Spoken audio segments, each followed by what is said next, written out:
Good afternoon, everybody. My name is Josef from Genabith, and it's my pleasure to welcome you to the third ELRC conference. I think Alexandra mentioned and said most of the important points, so I can be really, really brief.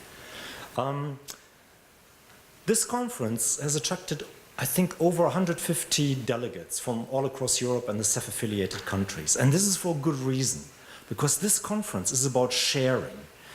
It's about joining materials, data that we have, and getting the joint benefit from these data. And that's an important reason to come to a conference. So our languages are hugely important. They define us, they define our cultures, they define Europe, but they also have the capacity to raise barriers and gaps between people. And what we like to do is make a small contribution using language technologies, in particular machine translation, to help overcome some of these barriers. Most machine translation nowadays is data-driven, machine learning-based. So data is the most important fuel for these machine translation systems.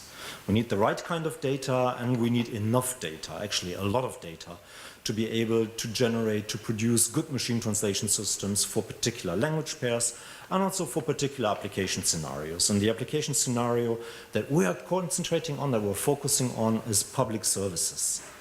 Machine translation that enable public services in Europe to act multilingually in many, many different languages and help cross language barriers, help overcome language barriers.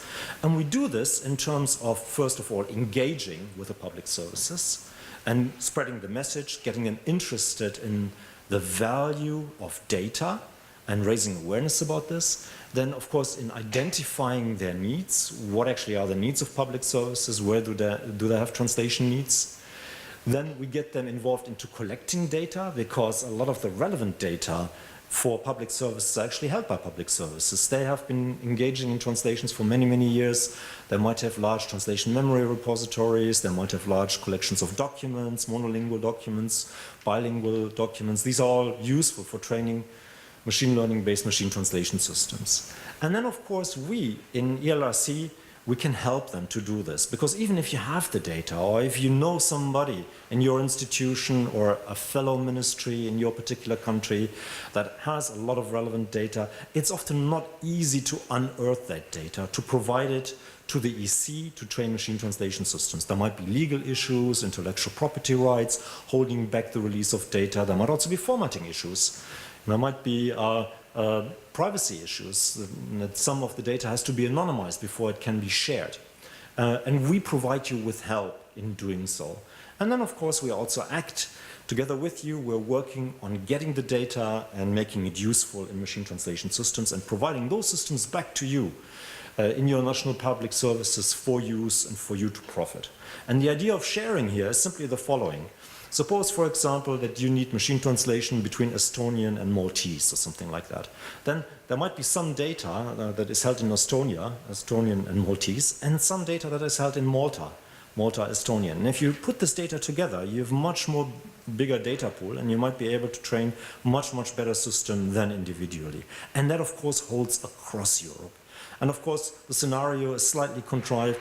You all know as translation professionals that nowadays most of the translation goes through English, and for a good reason, namely availability of human translators who are still needed even in the age of machine translation, because machine translation does make mistakes, and it will continue to make mistakes. So we need human translators. They're really, really important. Of course, their job description will change slightly, but we will not be able, and we don't want to be able to do without human translation. That is very, very important.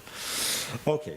Now, I said that we have reason to celebrate. ELRC started about 2 years ago, actually a bit more than 2 years ago, and so far we managed to collect 225 language resources across Europe overall, from each of the European languages, plus the CEF-affiliated countries. This is Norway and Iceland.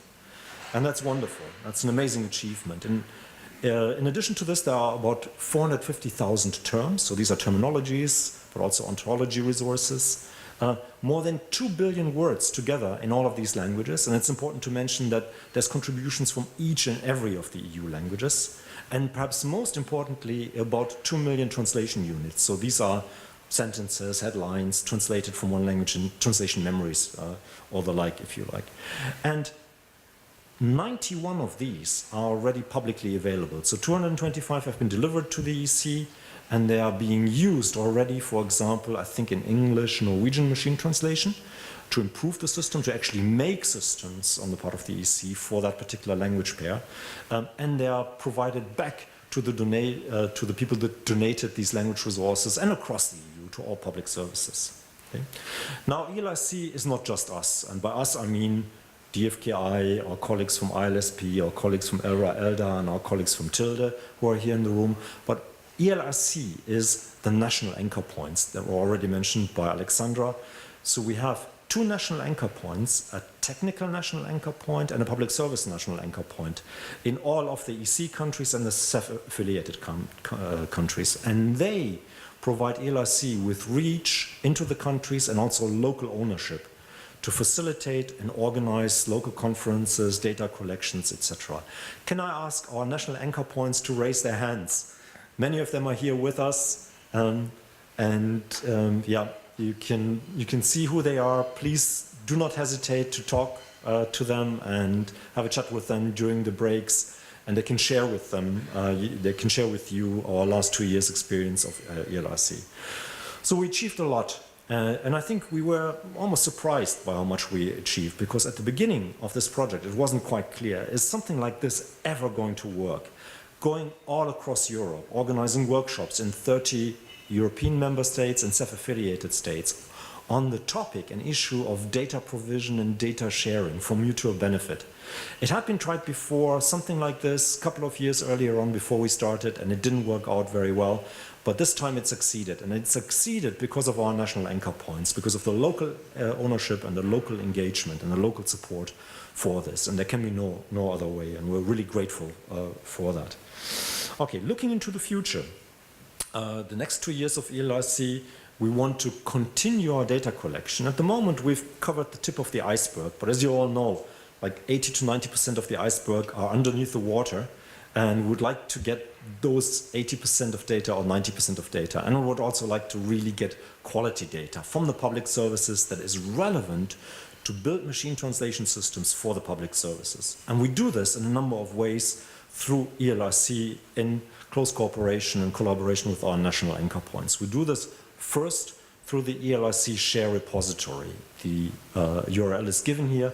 You can check this out and you can see which resources are available and which resources you can already download at this particular point in time. The number will increase as many of the 225 resources that have been donated from the member states and from the CEF-affiliated countries that have already gone to the EC are currently undergoing IP clearance. And if they're okay, if they're fit for public use and for public consumption, then you can also use them for your research in-house as part of your translation memories, even for your own machine translation systems. And importantly, they also go into the business space, and because there are many companies, LSPs, machine translation technology providers that use these data because they're public data. So that's the ELRC repository.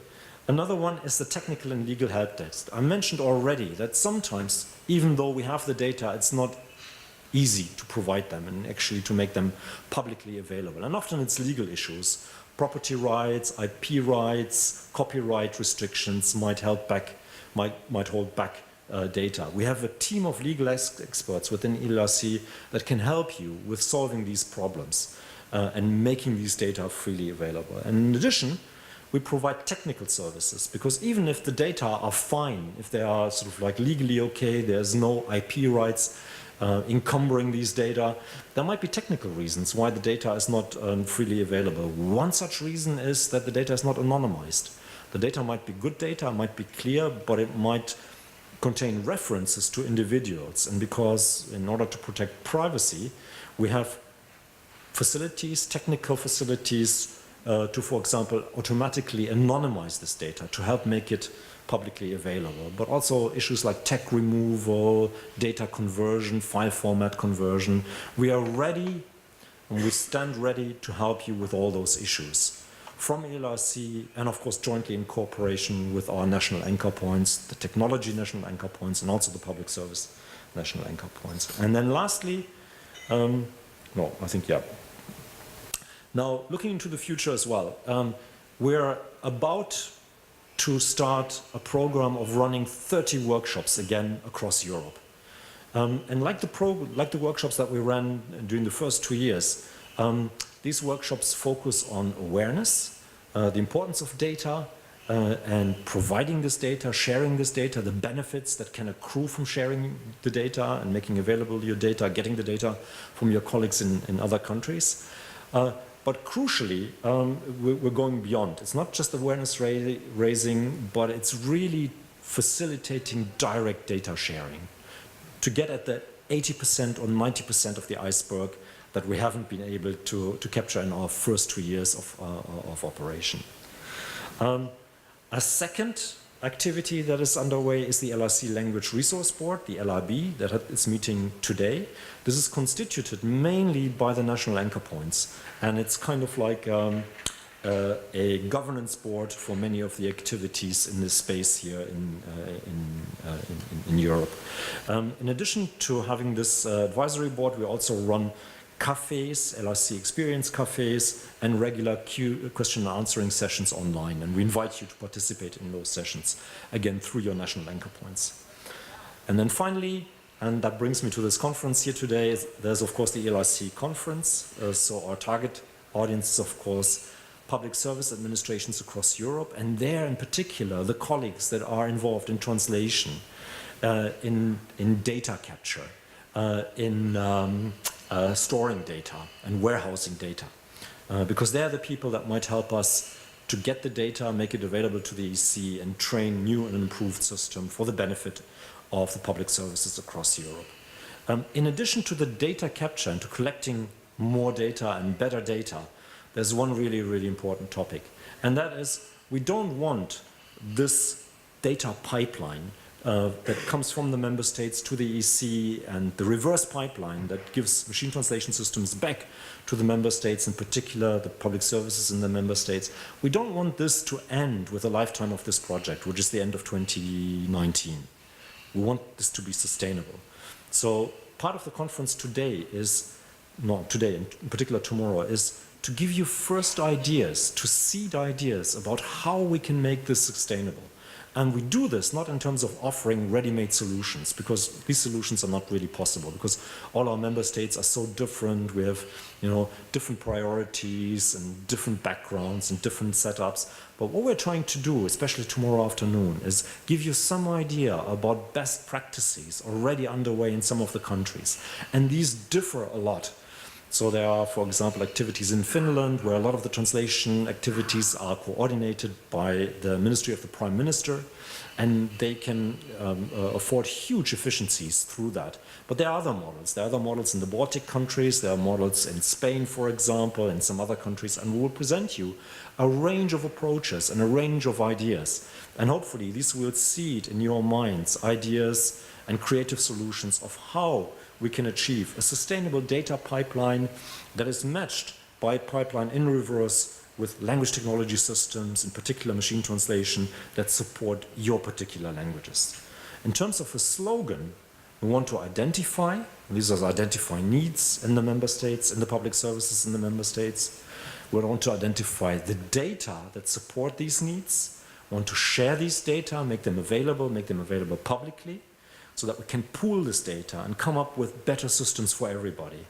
And that's the final point, that's the benefit that hopefully we may accrue from the ELRC activities. Thank you very much. I wish you an insightful and inspiring and hopefully also a fun conference. And at this point, I hand over to my colleague Andrea Lösch.